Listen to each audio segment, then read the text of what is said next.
this dialogue of high-level dialogue on reflections on the fight against hunger in Latin America and the Caribbean, the state of food and nutrition security in the world, based on the publication of FAO of SOFI 2024. My name is Maya Takashi. I am leader of the program in FAO Latin America. The various annual publications that are carried out by FAO is the state report of hunger and nutrition at the world level. It talks about the hunger and the improvement of food and nutrition in the world. And it talks about the analysis and challenges that we face to achieve the 2030 Agenda for Sustainable Development. In this context, I am delighted to introduce our illustrious panelists that will be with us today with their messages and presentations. Excellent President of the Dominican Republic, Mr. Sufi Mustafa, Minister of Agriculture of Guyana, Excellence Secretary of Culture and Development of Mexico, Mr. Julio Verdaguer, Madame Ignacia from the Secretariat of Agriculture in Chile, also Maximo Torero from FAO, Mr. Mario Lubetkin, who is the Assistant Director General and Regional Representative for Latin America and the Caribbean.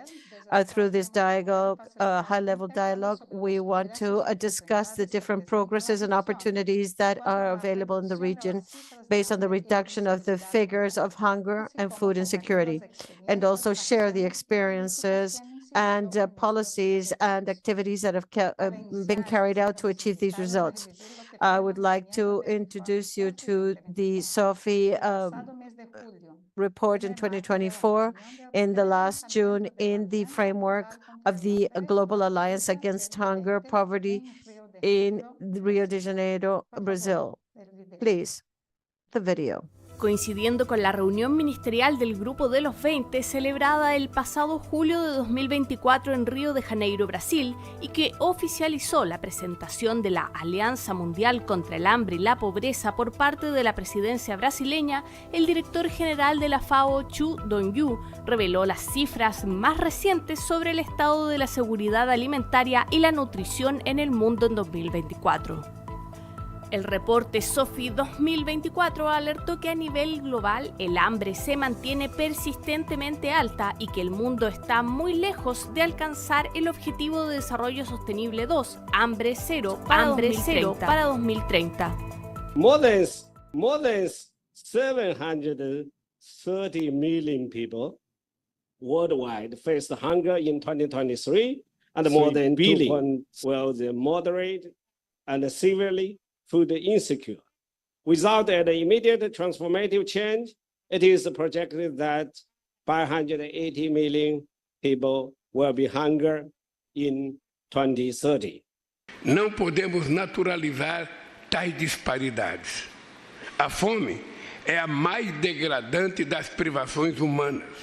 É um atentado à vida, uma agressão à liberdade. A fome, como dizia o grande cientista social brasileiro José de Castro, é a expressão biológica dos males sociais.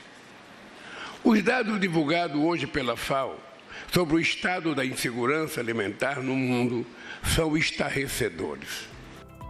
En América Latina y el Caribe, los datos evidencian progresos en los indicadores de hambre e inseguridad alimentaria, reflejando el impacto del compromiso y los esfuerzos de los gobiernos y múltiples actores de la región. Sin embargo, en un análisis subregional persisten significativas disparidades en los esfuerzos por combatir el aumento del hambre. Sudamérica registra un 5,2% de su población afectada, Mesoamérica un 5,8% y el Caribe un alarmante 17,2%, con un total de 41 millones de personas que aún sufren hambre en la región. Significant differences emerge when comparing regions and subregions.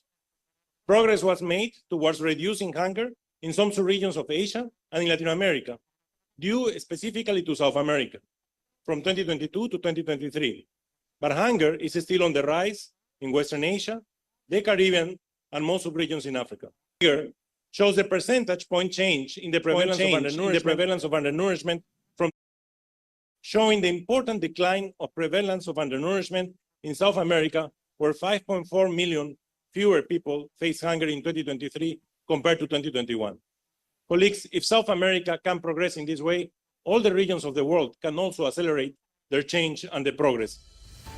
La Oficina de FAO para América Latina y el Caribe ha iniciado una serie de eventos de alto nivel para profundizar y compartir estrategias efectivas en la lucha contra el hambre. Estos eventos buscan fomentar el diálogo sobre el impacto de las políticas públicas en la mejora de la seguridad alimentaria y la nutrición, con el objetivo de coordinar acciones que puedan ser adaptadas e implementadas a nivel regional, respetando las particularidades de cada país. Abordar el combate del hambre y la malnutrición es esencial para alcanzar los objetivos de desarrollo sostenible y asegurar un futuro próspero y equitativo para todas y todos, sin dejar a nadie atrás.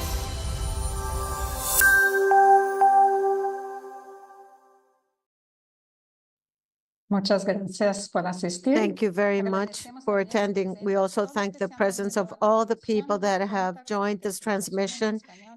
We have interpretation in English and in Spanish in the different links. I would like to remind you that for those that have any comments, that we will be using the hashtag reflections against hunger. Reflexiones contra el hambre. I would like to introduce the representative of for Latin America and the Caribbean, Assistant Director General Mario Lubetkin, who can give us some opening remarks.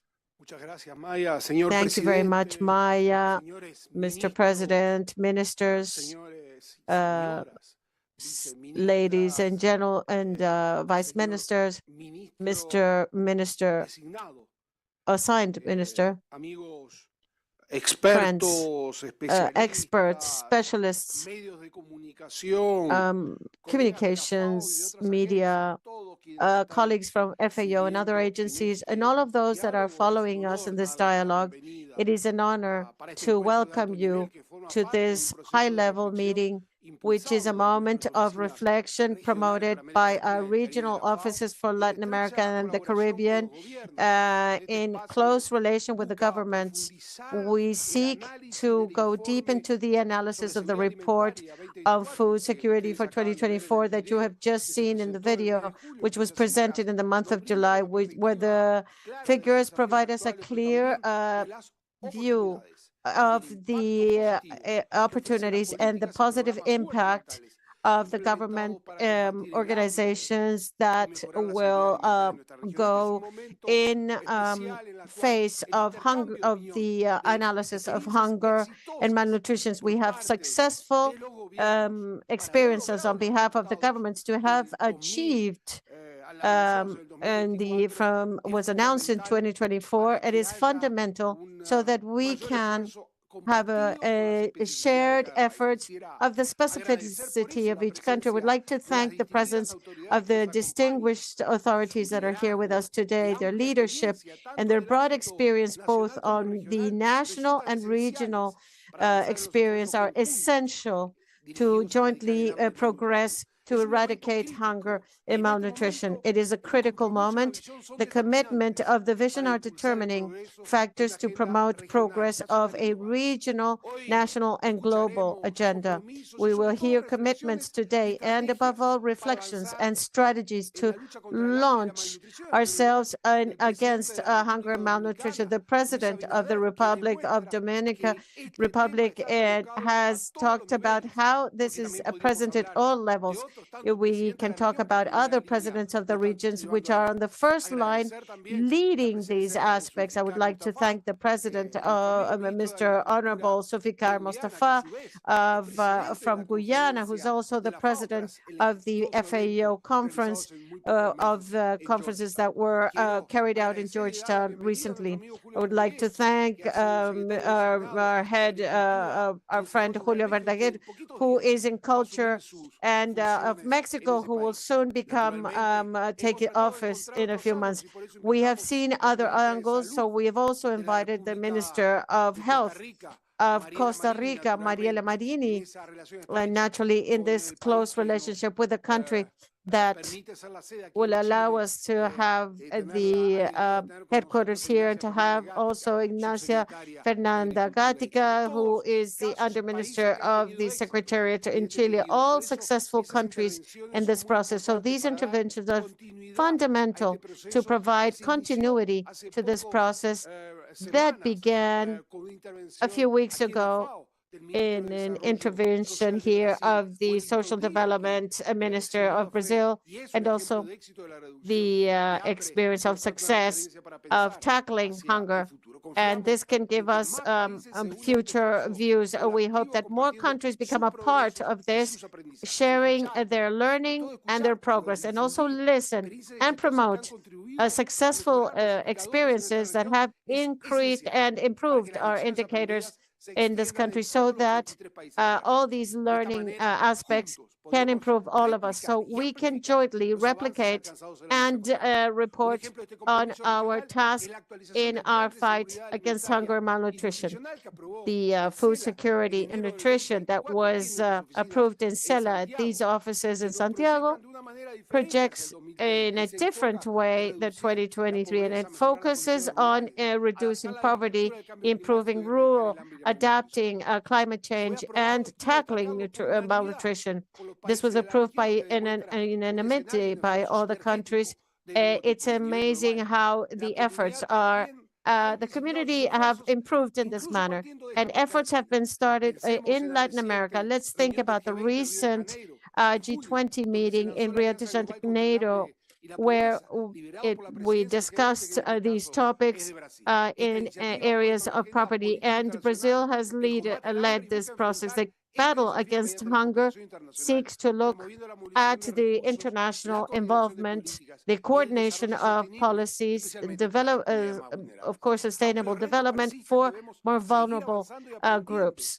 We have to learn amongst all the countries in the region. This space offers us a valuable opportunity to exchange knowledge, reflections on public policies that are effective and successful in reducing malnutrition and food security, and in order to achieve our objectives, to have a more clear objectives in these areas. I would like to hear the head economist of Máximo Torero, who will give us his view on these topics. Thank you very much.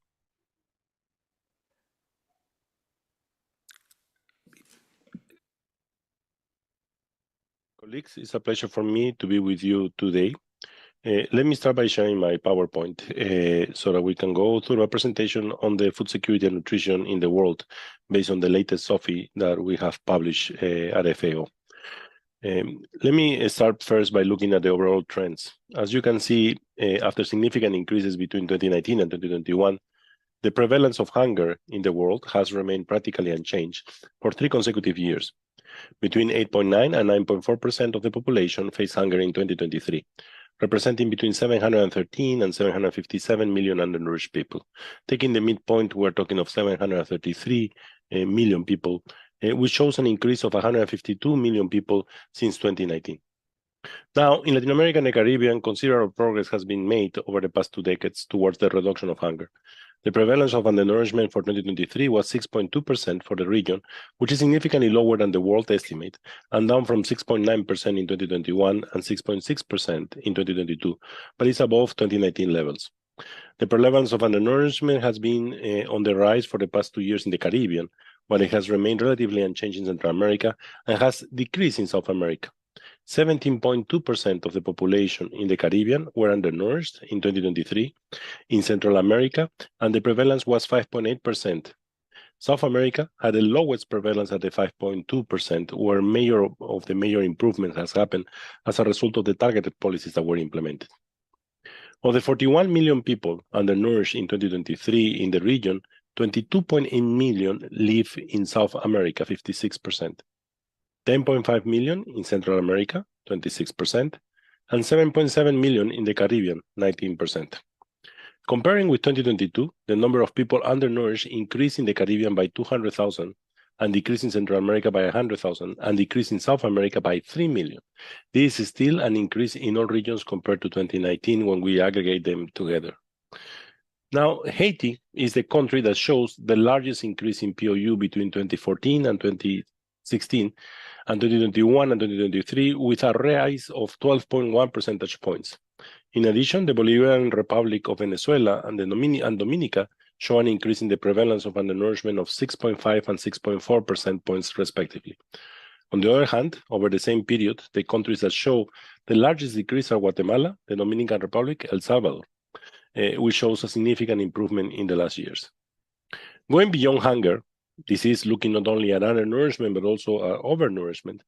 The prevalence of moderate or severe food insecurity based on the food insecurity experiences scale is an estimate of the proportion of the population facing moderate or severe constraints on their ability to obtain sufficient food over the course of the year. At the regional level, considerable progress has been made in Latin America and the Caribbean, and the prevalence of moderate or severe food insecurity decreased for the second year in a row, affecting 28.2% of the population in 2023, which is equivalent to 187.6 million people being affected by moderate or severe food insecurity. Food insecurity estimates can also be disaggregated by gender, and they show that women are more affected than men by food insecurity of both severe and moderate or severe levels.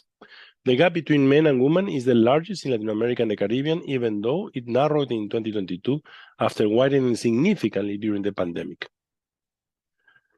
Progress in the fight against hunger was together with improvements regarding child stunting. Stunting affected 22.3% of children under 5 years of age in the world in 2022. In Latin America and the Caribbean, the prevalence was estimated at 11.5%, which is significantly below the world average. Although significant reductions have been observed in the region since 2000, the decline has been slowing down in recent years. Between 2000 and 2012, the prevalence of stunting decreased by 5.1 percentage points in Latin America and the Caribbean, compared to a reduction of only 1.2 percentage points in the period of 2012 to 2022. In South America, the prevalence of stunting in children under 5 years of age in 2022 was 9%, showing a reduction of 1.1 percentage points compared to 2012, consistent with the reduction of the POU. In Central America, the prevalence of 16.9% represented a decrease of 1.3 percentage points in the same period. In the Caribbean, the prevalence was 11.3%, while between 2012 and 2022, the decrease was 1.7 percentage points.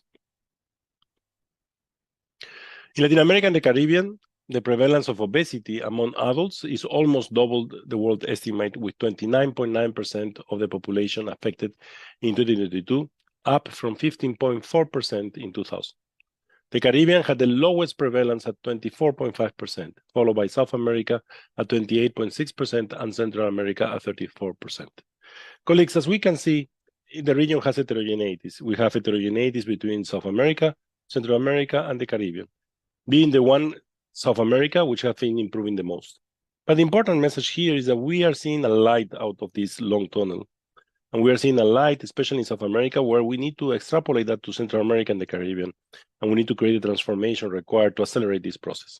The region is clearly still with the potential of achieving SDG 2 by 2030. So it's time for us to accelerate this process. And that's the effort we're trying to do with the Global Alliance of Zero Hunger and Poverty, which has been launched in the G20 process of Brazil. We really hope if we accelerate and learn from the practices that South America is using in other parts of the region, we will be able to improve and accelerate the process to reduce chronic undernourishment and other nutrition indicators so that we can achieve SDG 2. Thank you very much for your time, and it was a pleasure being with you.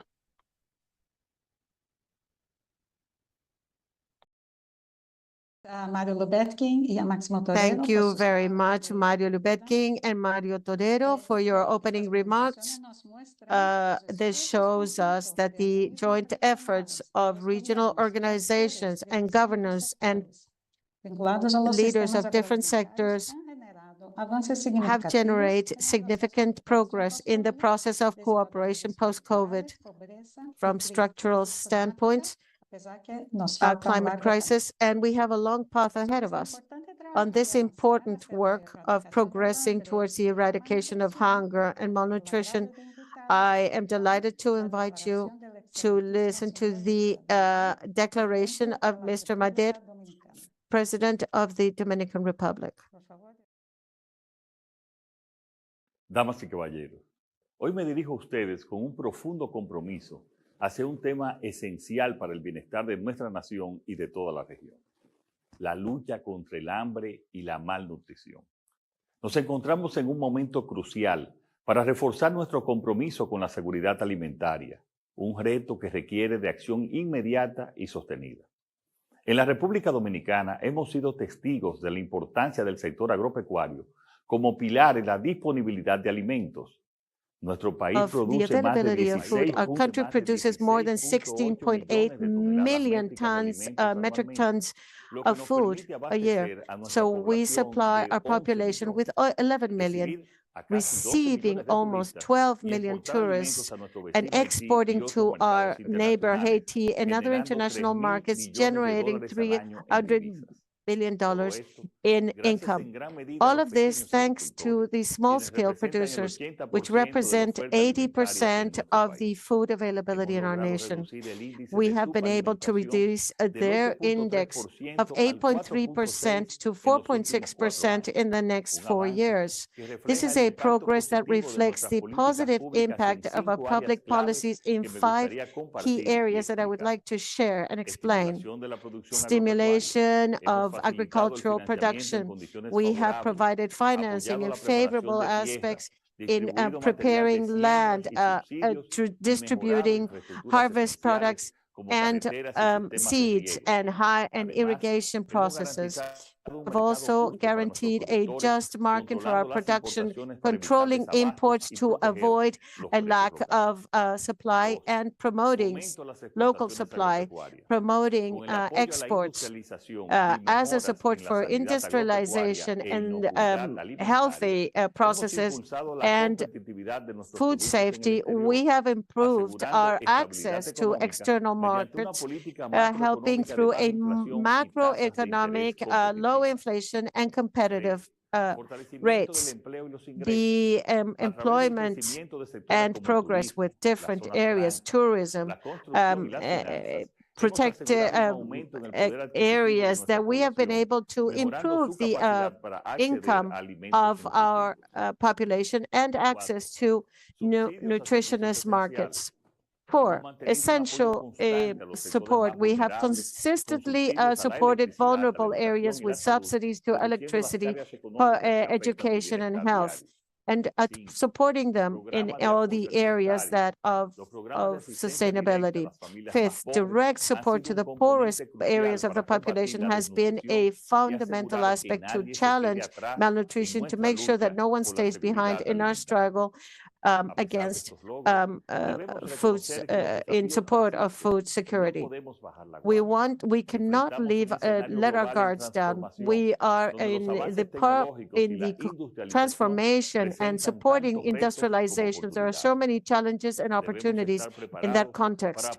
We have to be prepared to face development in technology in agriculture while we face climate change challenges.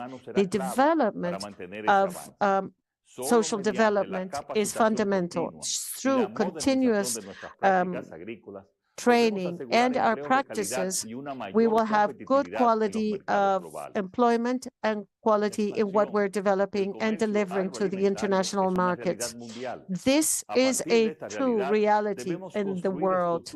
We are going to be able to have resilient and diversified systems to support our farmers and be a part of the entire supply chain in the agricultural areas. I would also like to call upon you in cooperation, the joint work between government, private sector, and international organizations. We need to face these challenges in the environment and ensure a prosperous future for all. Ladies and gentlemen, the commitment of the Dominican Republic in this hunger and malnutrition challenge will be faced with robustness. We will make sure that every person in our country will have access to this, and we want to be a success in the region. Agradecemos a apresentación de Vander. Es un honor para la FAO contar con la It is presencia an de honor for tantas FAO to have the presence of such distinguished authorities. We are fully aware of the complexity of your agendas, and we really appreciate that you are here with us today. We do understand that Mr. Verdeguer, the designated Secretary for Agriculture and Development of Mexico, will have an official commitment briefly, and therefore he will be granted the turn to speak now, so he can share his reflections with us. Please, Mr. Verdeguer. Muchas gracias. So thank you very much. I would like to thank, first of all, to FAO and also the regional representative for Latin America and the Caribbean, Mario Lubetki, for the invitation to address you and share with you some of the experiences of Mexico in the fight against hunger and poverty in the last few years, and also some of their key ideas that inspire the upcoming government for the President, Claudia Sheinbaum. So what happened in Mexico in the last few years, particularly in the government of the president? So according to Survey 2024, between 2018 and 2020, we went from 3.5% of prevalence of undernourishment to less than 2.5% in 2020 and 2022. The SOFI also reports, however, that between 2017 and 19 to 2020 and 2022, we went from 23% in moderate insecurity and severe food insecurity to 27.6% of the increase. We also have official national data reported in the latest report of the National Council for the Assessment of the Social Development Policy, which is the independent entity responsible for reporting these topics in Mexico. So based on the Coneval report, the rural population with a lack of access to quality nutritious food between 2018 and 2022 dropped in 12.3%, and the national total in 14.8%. So also, the population with an income lower or below the extreme line of poverty by income was reduced in 17.9% in the rural area and 10.4% in the national average in the first 4 years of the government of President Andrés Manuel López Obrador. So this progress, of course, despite this big hit that the pandemic meant, which is something that affected all of the Latin American and Caribbean countries, and also all of the countries in the world, and Mexico is no exception to that. And why are these progress in the fight against hunger and extreme poverty about? In my opinion, two main reasons. The main and maybe the most fundamental reason is re-guidance, like a very deep reorientation of the economic and labor policies and public investment policies to put at the center the well-being of people. So this is expressed, for instance, in a very high priority given to the public investment in a strategic projects in the southeast of the country, an area that traditionally was lagging behind. It was very abandoned for many decades by the investment policies that are promoting the economic growth, and where we have most of the populations that are living under the line of poverty, particularly rural populations. And these big projects have made a great difference in the southeast of the country. Between 2019 and 2022, this part of the country that is always lagging behind its economy in the States grew 4.2% in actual terms, 6 times more than the national average. The region of Mexico that grew the most was an area that was completely abandoned. This was a great impact on poverty and undernourishment and food insecurity. So the government of also the government of Manuel Obrador also promoted the minimum legal wage, which has not actually growth for 30 previous years, because the neoliberal governments have told us that increasing wages was a bad thing for the development of the economy and also bad for the population itself. The result of this change of work policy is that in the period of 2018 to 2022, there was an increase in 114% the minimum legal wage in actual terms. This promoted an increase of the medium wage in the country. It's an indicator that is called base salary for the Mexican Social Institute. So in increase in actual terms, 41% in the mean income and also in the mean average income in that period as well. Against all of the forecasts that said that the increase of wages will depress jobs, in July 2024, the rate of unemployment in Mexico is only 2.6%, which is the lowest in the last decades. This economic policy, guided mainly to the well-being of the people, have not affected the economy that continues to be and will continue to be a market economy that is strongly integrated towards the abroad markets. In 2023, every day, Mexico traded with the world $2.6 billion. That's every day. So the second reason of the strong drop in extreme poverty and food insecurity in Mexico is the social policy, where we go from a strategy of programs that are targeted and for conditioned transfers to a strategies that privilege the strengthening of constitutional rights of people.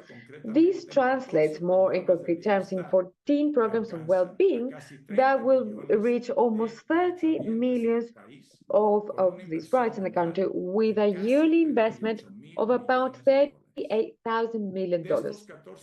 From these 14 programs of well-being, we have 5 guided exclusively to the population of farmers and small producers, farmers and fishermen and women. 75% of the 4 million small producers we have in Mexico at the moment are beneficiaries of these specific programs for the countryside, with a yearly budget of $4.16 billion in the year. So what is coming in the government of President Claudia Sheinbaum Pardo, which is starting now October 1st, is what we call the second floor of the fourth transformation.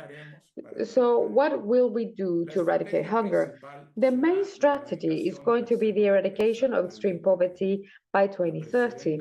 The elected president, Claudia Sheinbaum, has declared explicitly and has committed herself that in the course of her government, Mexico will reduce extreme poverty to less than 2% of the total of the population.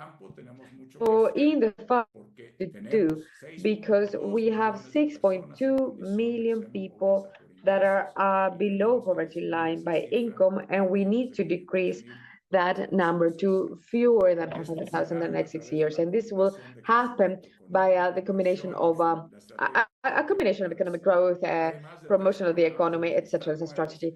And also we added 3 welfare programs that the president will get ongoing in the first days of our government, and some programs and strategies for the promotion of small farming that I would really like to refer to now. I would just like to mention 3 of the new initiatives that are upcoming.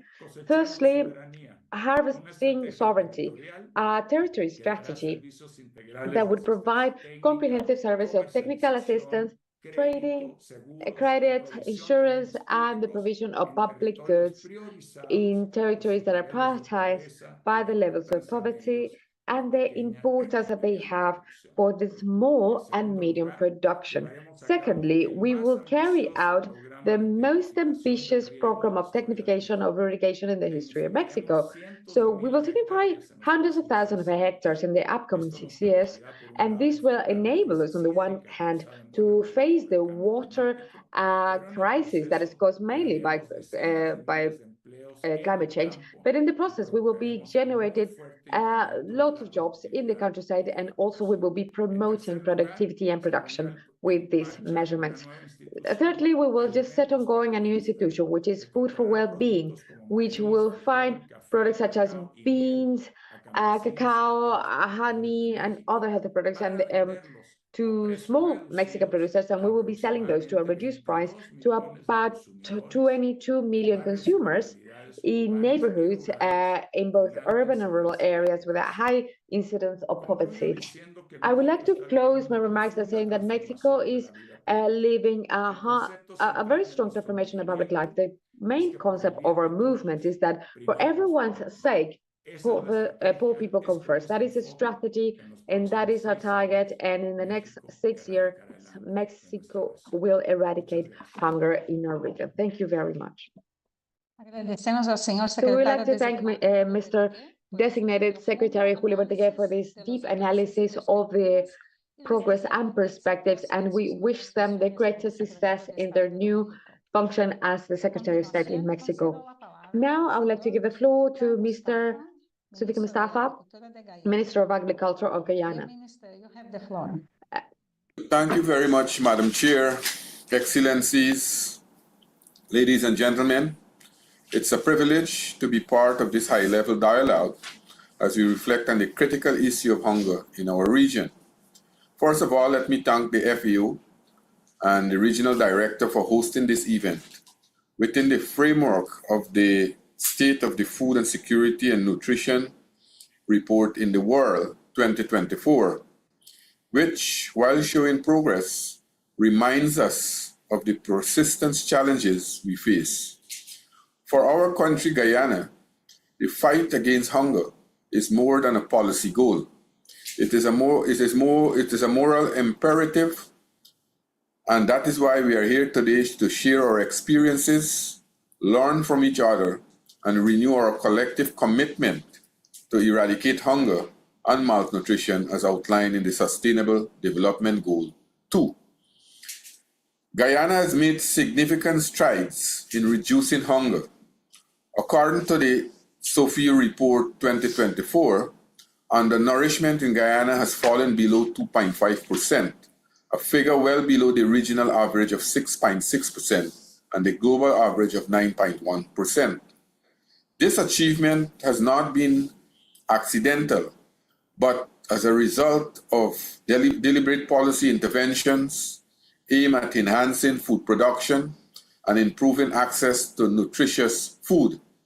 In the area of food insecurity, we have also made tremendous progress. The prevalence of moderate or severe food insecurity stands at 25.5%, lower than the regional average of 31.3%. While this is encouraging, it still means that many Guyanese are affected by food insecurity. Our focus remains on ensuring that no one is left behind. Guyana's food security strategy is guided by two main goals: expansion of the productive sector and emergence as a lead exporter for agriculture products, all encompassed in our Vision 25 by 2025 initiative, aimed at reducing CARICOM's food import bill by 25% by 2025. This bold plan is driven by the need to enhance domestic production, ensure regional food self-sufficiency, and other important measures. We are expanding agricultural production across several key sectors like crops, livestock, and fisheries and aquaculture. The 2021 floods were the worst in Guyana's history, affecting 130,000 acres of farmland and approximately 1.3 million animals. The government responded swiftly with $7 billion in financial support to farmers, and within 6 months, food production has rebounded. This shows our commitment to food security. As you know now, Guyana is leading the drive in CARICOM. Our president, His Excellency President Dr. Mohamed Irfan Ali, is the lead head on agriculture and food security. And since he has taken that mantle, we have seen a renewed interest in food security in the Caribbean region. Economies that were built on tourism and other areas are now aggressively pursuing food production. And Guyana is leading in that charge. Guyana is making our technical advice and technical cooperation around the Caribbean, giving that kind of impetus so that countries that now have to produce food are getting that kind of help for our Guyana.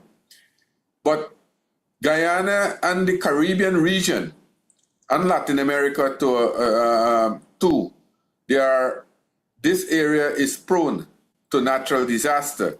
And natural disaster poses a severe threat to food security.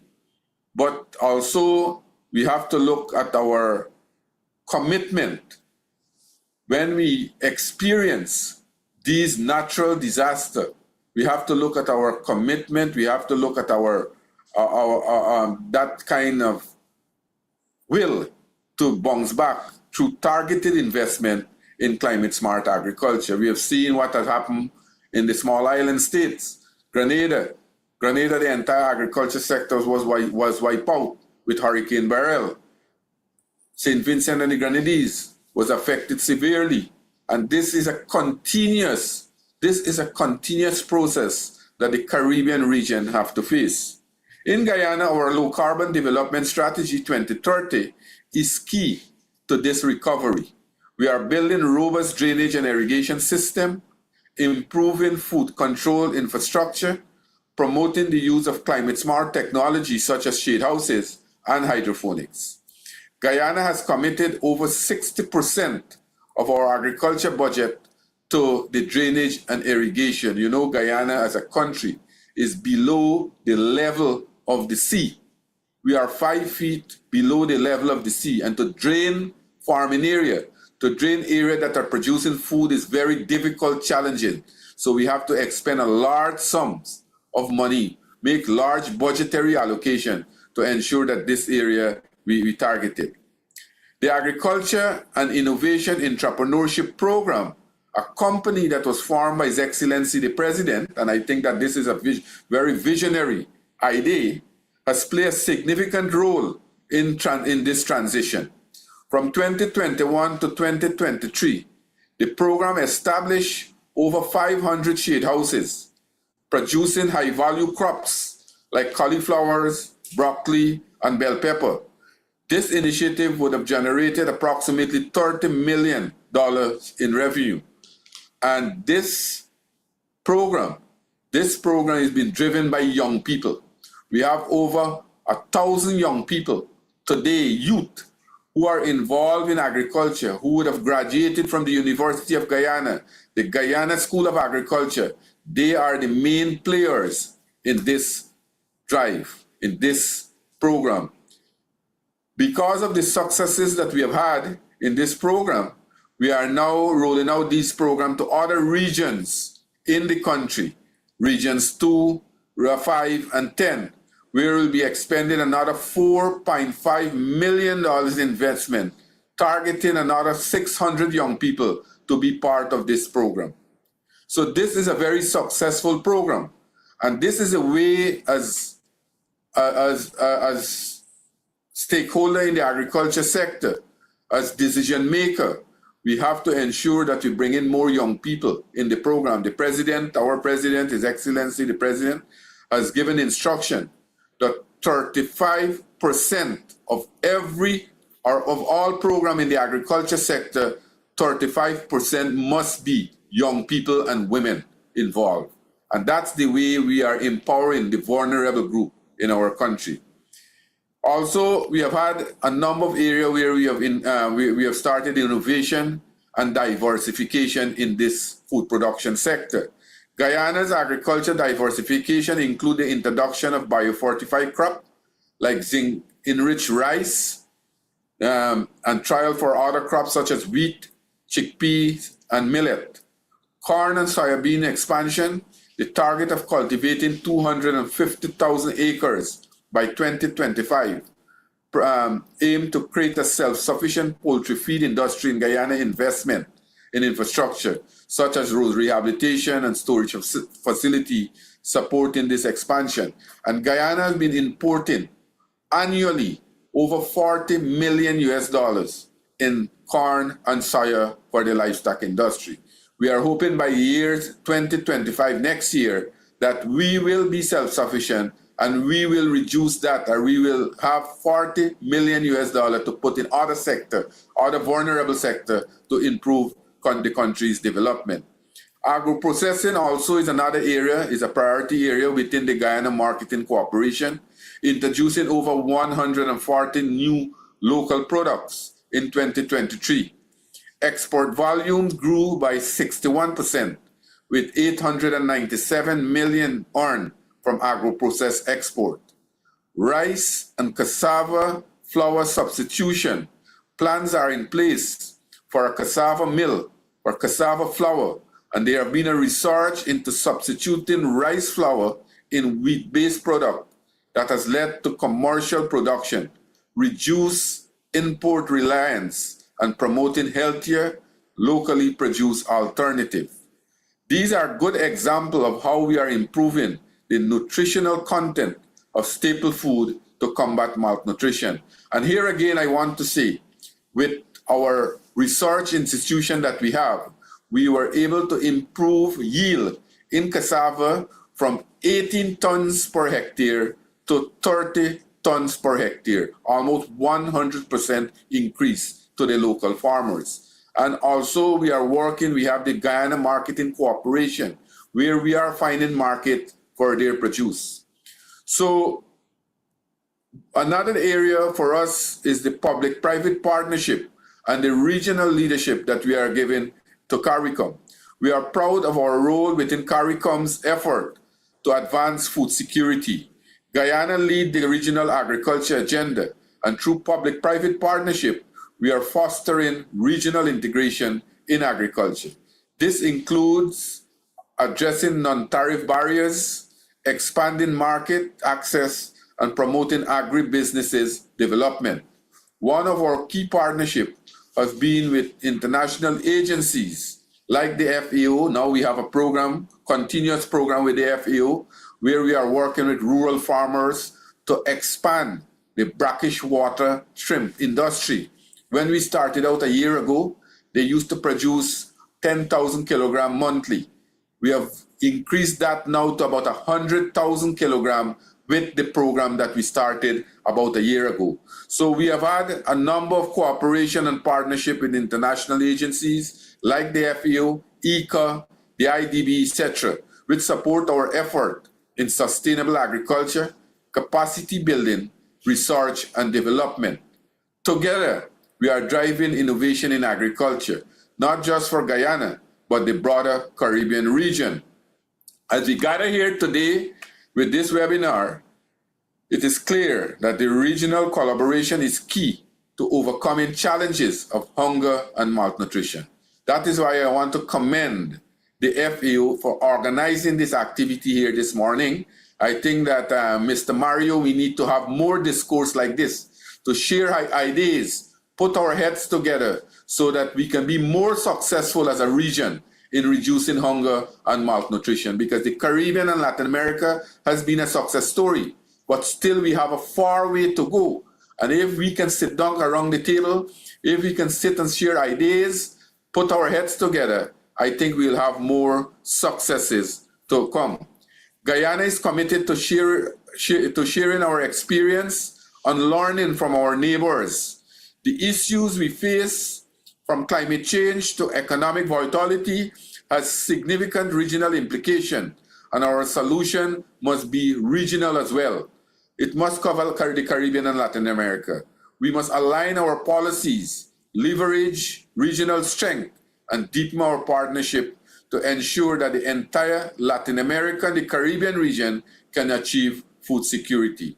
This dialogue is critical is a critical step in coordinating our effort and ensuring that we move forward as a united region.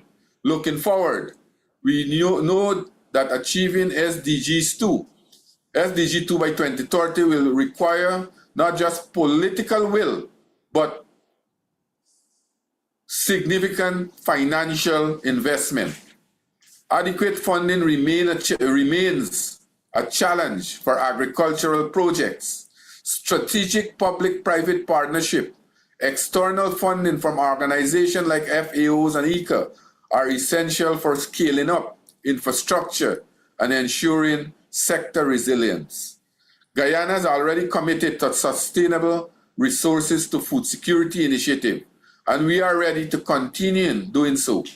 But we also need more support at the regional and global levels to ensure that the most vulnerable population have access to food and agricultural resources. Our vision for the future includes expanding our agricultural output, improving resilience to climate change, and continuing to lead by example in regional cooperation. Together, we can ensure that hunger and malnutrition become a thing of the past in Latin America and the Caribbean. Thank you very much. Thank you very much, Minister, for your very wise words. Agradecemos, señor Ministro, por compartir con nosotros el enfoque de Guyana. Thank you for sharing your wise words and for having an emphasis on youth, innovation, value chain, the cooperation at the regional level. These are all relevant topics for this discussion and the debate for today.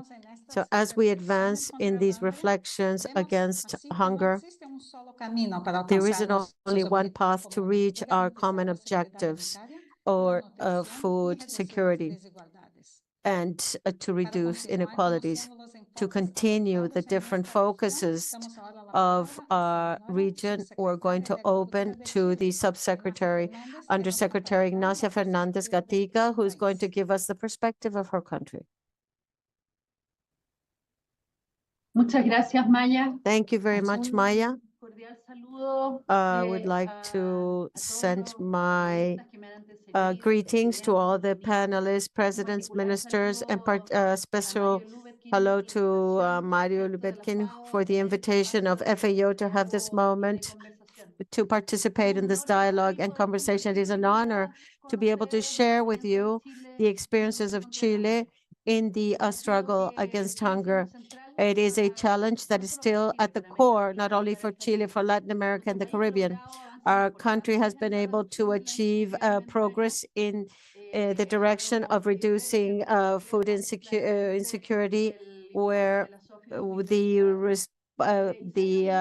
is illustrated in SOFI 2024, and it links to the progress that we have seen at the regional level. This is a fruit of decades of tangible results.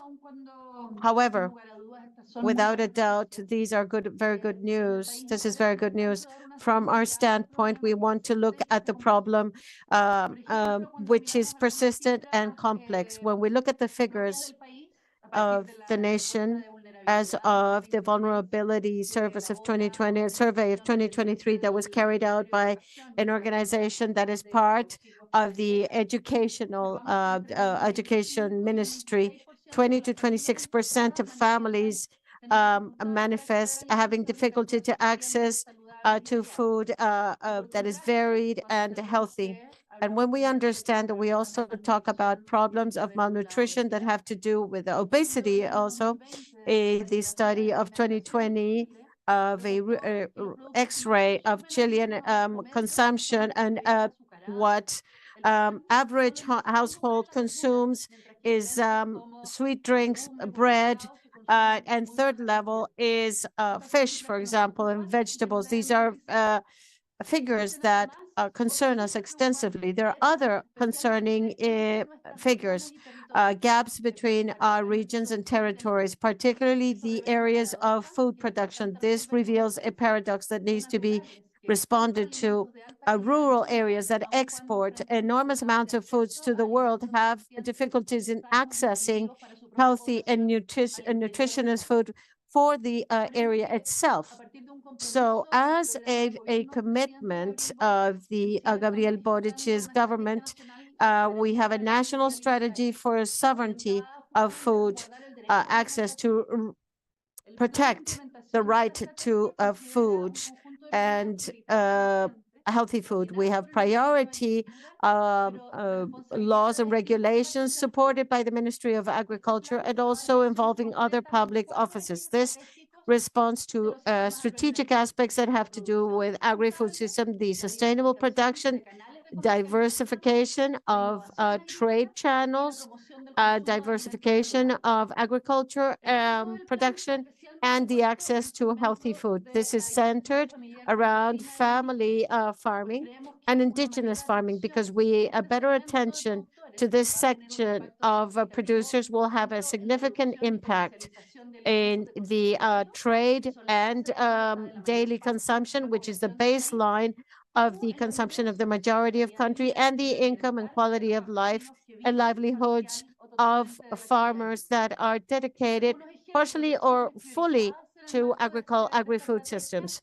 The central aspect of this strategy is the promotion of sustainable development of traditional crops. The incentives that we are providing for this investment directed particularly to family farming based on the new law of irrigation and also the efforts for the broadening of our farmers markets and also micro centers for the consumption of nutritious food. This is in addition to 84 activities of strategies that, given the time constraints, I will not mention here.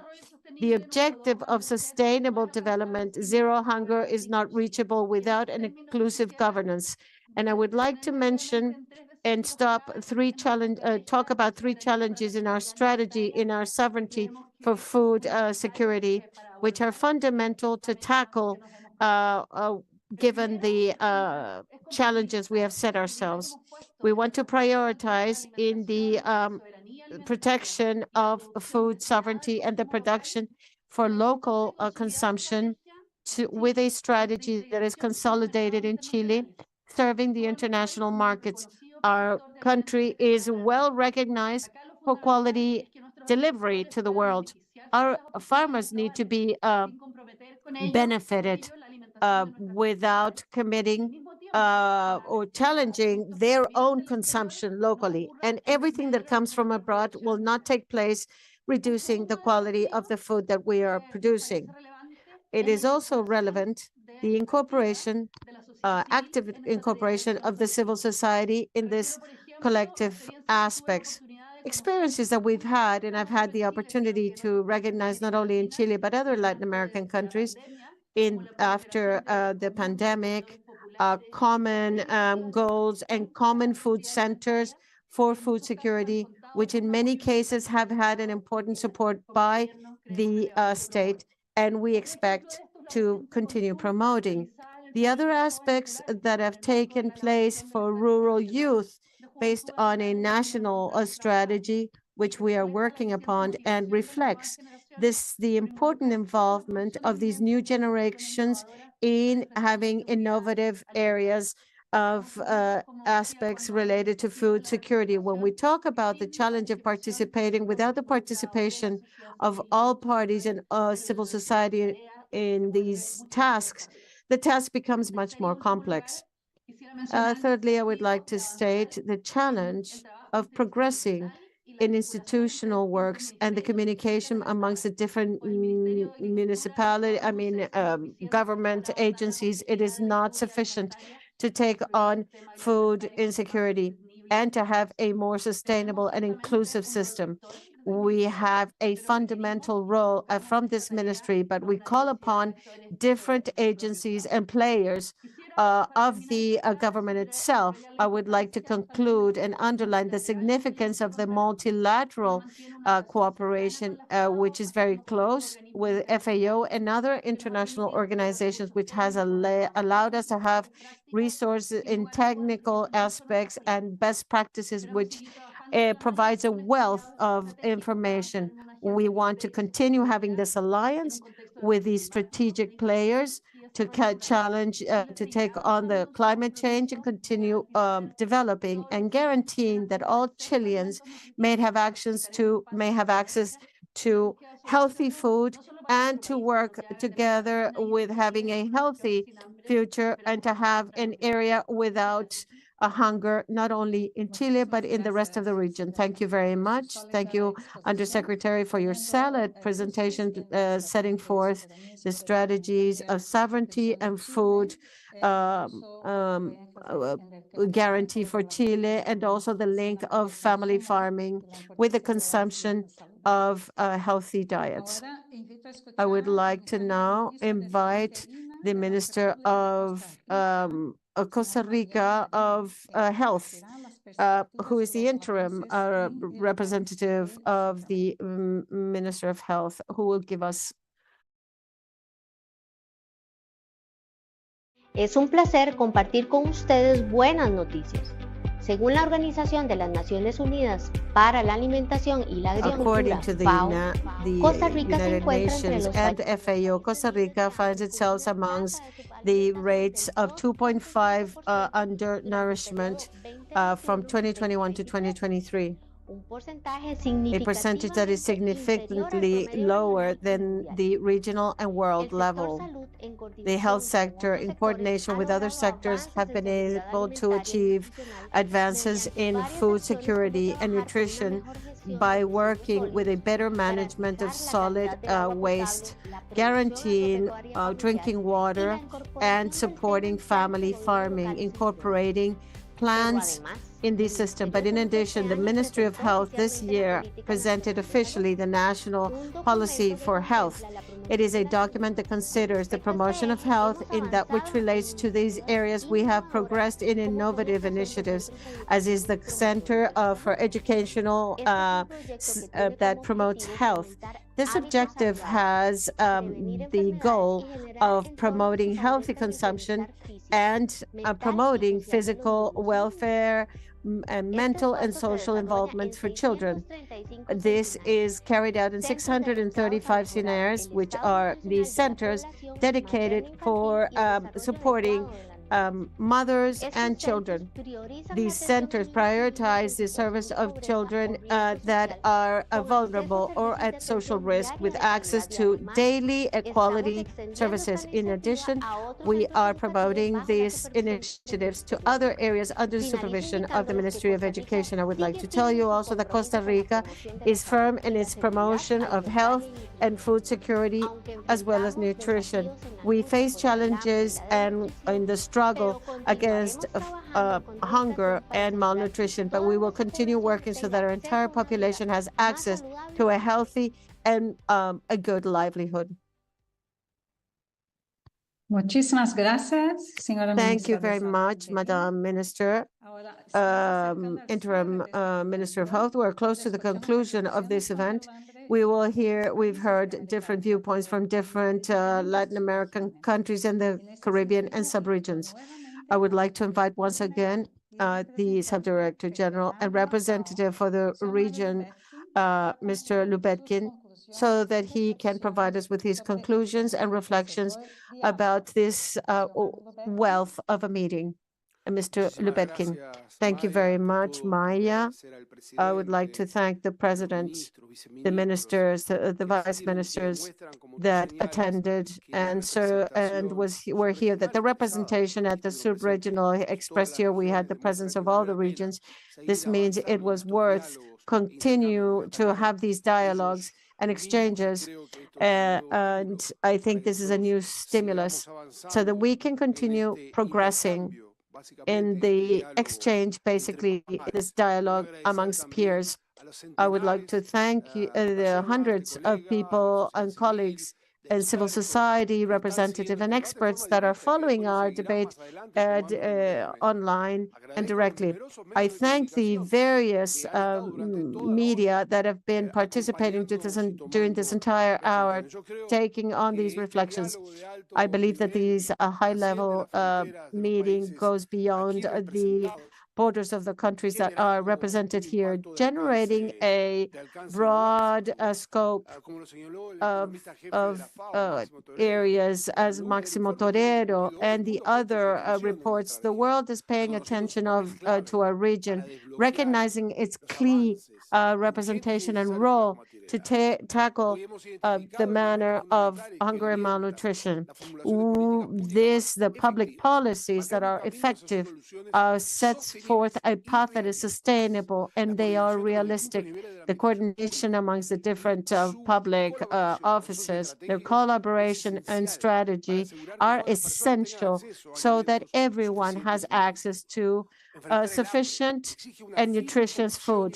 We are in the firm conviction in all levels, jointly with all the players of agri-food system. It is a challenge which can be overcome through solid and collective participation. From FAO, we underline our involvement as the plan of CELA, which in a few months will be in Tegucigalpa, Honduras.